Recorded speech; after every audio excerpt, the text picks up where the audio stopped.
સમગ્ર દેશમાં અને સમગ્ર ગુજરાતમાં જે પ્રકારે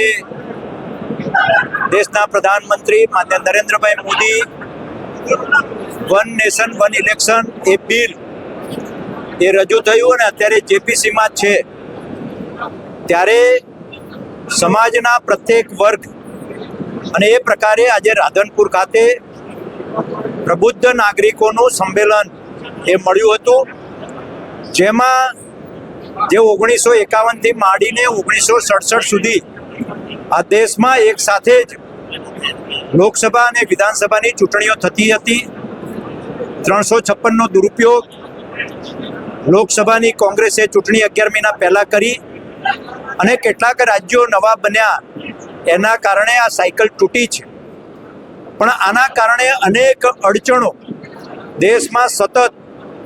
જુદી જુદી ચૂંટણીઓ થવાના કારણે વહીવટીતંત્ર, આચારસંહિતા, ખર્ચાઓ, વિકાસને પણ અવરોધરૂપ આવા અનેક પરિબળો એ છે. ત્યારે સમગ્ર દેશની જનતા ઈચ્છે છે કે ફરી એક વખત દેશની અંદર આ બંને ચૂંટણીઓ એ સાથે યોજાય અને લોકસભા અને વિધાનસભાની ચૂંટણીઓ સાથે યોજાય તો અનેક પ્રશ્નો અને લોકોને પણ એના વિકાસ માટે, એના ડેવલપમેન્ટ માટે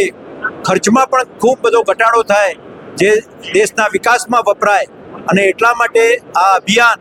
સમગ્ર દેશમાં ચાલી રહ્યું છે અને ગુજરાતમાં પણ આ દરેક વિધાનસભા વાઇઝ પ્રબુદ્ધ નાગરિકોના સંમેલનો યોજાઈ રહ્યા છે,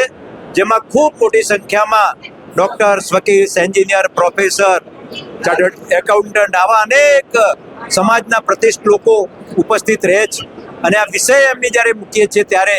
એ લોકો પણ પોતાના કાર્યક્ષેત્રમાં અને પોતાની આ વાત એ લોકો સમક્ષ લઈ જઈને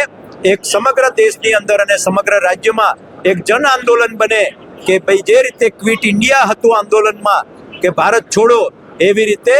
ફરી એક વખત ચૂંટણીઓ સાથે થાય એના માટેનું જનમાનસ તૈયાર કરવા માટે આ વિષય લોકોની વચ્ચે મૂકી રહ્યા છીએ અને લોકો આ વિષયને ખૂબ આવકારી રહ્યા છે, વધાવી રહ્યા છે અને એના માટે તૈયાર પણ થયા છે.